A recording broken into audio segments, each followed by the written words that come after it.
Alright, a little road surgery here. We're going to fix this rack so that bolt matches the rest of these bolts. This one on top. Got a little loose. Probably not tightened well enough. And completed.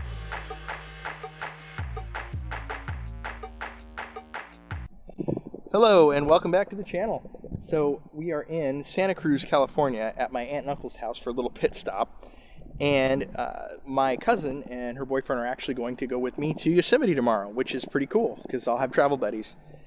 So the other thing we were able to do here is do a little maintenance on the rack system. So on my trip down from Oregon, I noticed that this bolt here had come a little bit loose. And so we had to reassess that, fit this rack more appropriately, and then tighten that up. Now, this is a bolt-on rack. And I know there is some conjecture out there about whether or not a bolt-on rack system is worth it. And there's people that say, oh, you need to have a welded to the bed frame rack for stability and blah, blah, blah. And hey, maybe some of that's true. But I wanted, this suited the functionality I needed, at least on paper. So basically how this rack works is it's a 10-inch aluminum max modular rack from KB Voodoo.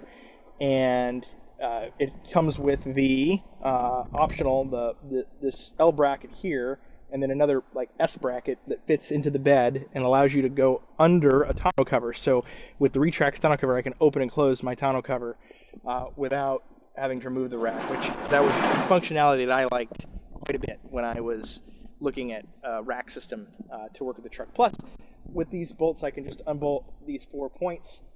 We actually have security bolts that we mounted in here instead of the factory bolts, just for extra safety. But we can just unmount those 4 bolts, use a hoist to get this off, and then I can use my truck as a truck when I'm not on a trip, which was a functionality that I really wanted to have because this is my daily in addition to being my adventure rig, so to speak. So I wanted to be able to still use it as a truck and not compromise that. But over the next 5 weeks, I still have a lot of time to put this rack through its paces and hopefully do some off-roading and some overland adventuring, so to speak, in some remote areas and see how the rack holds up on that kind of terrain, in addition to just the highway miles I'm picking up on this long trip in the western U.S. So that's the rack there. So that was something that we did.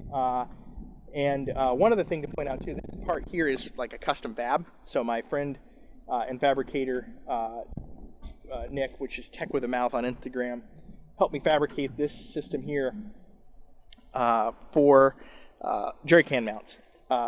And he's also working now that we've discussed this issue here on a potential solution to reinforce this section by mounting an industrial spring or fabricating an industrial spring that can fit in each of the 4 corners here to help bear the load a little bit more. It's very solid, industrial level spring.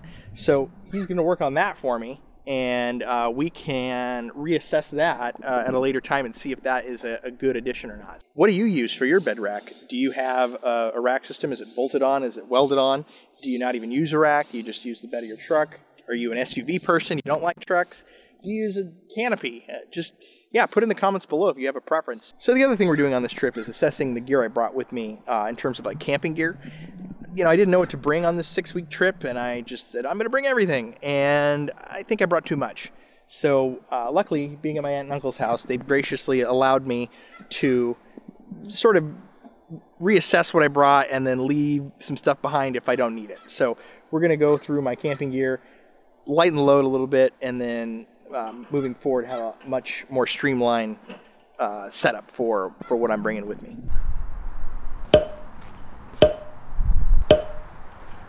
Now is the point where I can go through all my stuff here and figure out what stays here and what I will keep taking with me. I'll tell you one thing though, that rocking chair right there, that's gonna go with me because it's legit.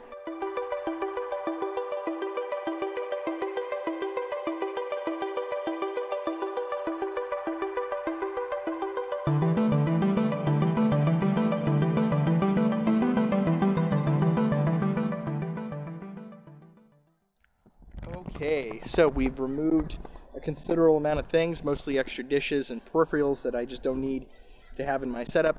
unless I'm going to cook for a group of people that I haven't met yet, but I don't know if that's going to happen, and hopefully they have their own stuff. Most of this stuff is just, not essential items. So I'm going to leave them behind and lighten my load considerably. I probably still have more than I need, but I'm very happy with the lightness of my case now. It doesn't feel as heavy or ridiculous to go through as it did with all this in there. So, moving on, lesson learned.